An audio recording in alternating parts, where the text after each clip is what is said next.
मकर संक्रांति पर ये 2 चीज गाय को खिला देना, ऐसा करने से घर में हमेशा धन बना रहेगा। अगर आपने मकर संक्रांति पर ये एक बहुत बड़ी गलती कर दी तो याद रखिए, आने वाले पूरे साल आपका धन पानी की तरह बह सकता है। घर में चाहे जितनी मेहनत कर लो, पैसा टिकेगा ही नहीं।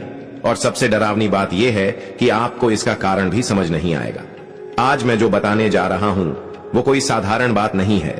ये वो रहस्य है जिसे हमारे शास्त्रों में छुपाकर रखा गया है और जिसे आज की पीढ़ी भूलती जा रही है। मकर संक्रांति सिर्फ एक त्योहार नहीं है, ये सूर्य के देवता की कृपा पाने का सबसे बड़ा दिन है। और इसी दिन की गई एक छोटी सी भूल जीवन भर की गरीबी का कारण बन सकती है। मकर संक्रांति का दिन सूर्य के उत्तरायण होने का दिन होता है और शास्त्रों में कहा गया है कि उत्तरायण का समय देवताओं का समय होता है। इस दिन किया गया दान, पूजा और सेवा 100 गुना फल देती है। हमारे धर्म में गाय को माता कहा गया है क्योंकि गाय में 33 कोटि देवी देवताओं का वास माना गया है।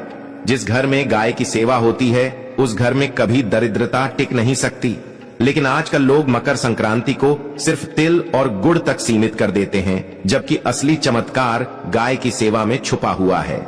शास्त्रों के अनुसार मकर संक्रांति पर अगर गाय प्रसन्न हो जाए तो वो अपने दूध, गोबर और आशीर्वाद के माध्यम से पूरे घर की नकारात्मक ऊर्जा को खत्म कर देती है। पुराने समय में राजा महाराजा भी इस दिन सबसे पहले गाय को भोजन कराते थे, तभी उनके राज्य में धन धान्य की कभी कमी नहीं होती थी। आज मैं आपको वही 2 चीजें बताने जा रहा हूं जो अगर आपने मकर संक्रांति के दिन गाय को खिला दी तो समझ लीजिए कि आपके घर में धन रुकने लगेगा। लक्ष्मी जी के चरण आपके आंगन में अपने आप आ जाएंगे। पहली चीज है तिल और गुड़ का विशेष मिश्रण। लेकिन ध्यान रहे, इसे ऐसे ही नहीं देना है। काले तिल और शुद्ध गुड़ को आपस में मिलाकर उसमें थोड़ा सा आटा या छोकर मिलाएं और छोटे छोटे लड्डू बना लें। मकर संक्रांति पर सुबह स्नान करके सूर्य देव को जल अर्पित करें और फिर श्रद्धा से गाय के पास जाएं। गाय को स्पर्श करके मन ही मन अपने घर की आर्थिक परेशानियों को याद करें और उनसे मुक्ति की प्रार्थना करें। जैसे ही आप ये तिल गुड़ के लड्डू गाय को खिलाते हैं, वैसे ही शनि दोष, राहु केतु के कष्ट और धन रुकने की समस्या धीरे धीरे समाप्त होने लगती है।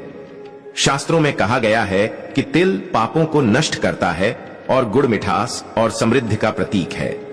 जब ये दोनों चीजें गाय के माध्यम से देवताओं तक पहुंचती हैं तो आपके जीवन से आर्थिक संकट हटने लगता है। कई लोग सालों से मेहनत करते हैं लेकिन पैसा हाथ में नहीं रुकता।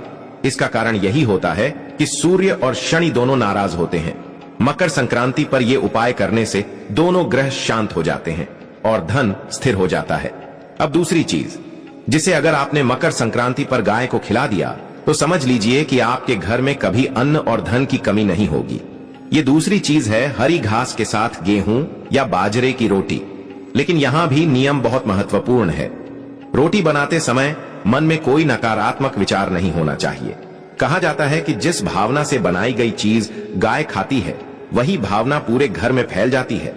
अगर आप श्रद्धा और विश्वास से रोटी बनाकर गाय को खिलाते हैं तो आपके घर में शांति, धन और सुख अपने आप आने लगते हैं। हरी घास धरती माता का आशीर्वाद होती है और रोटी अन्न का प्रतीक है। जब आप ये दोनों चीजें गाय को देते हैं तो दरअसल आप पूरे ब्रह्मांड को ये संदेश देते हैं कि आप कृतज्ञ हैं। और जहां कृतज्ञता होती है वहां लक्ष्मी जी स्थायी रूप से निवास करती हैं।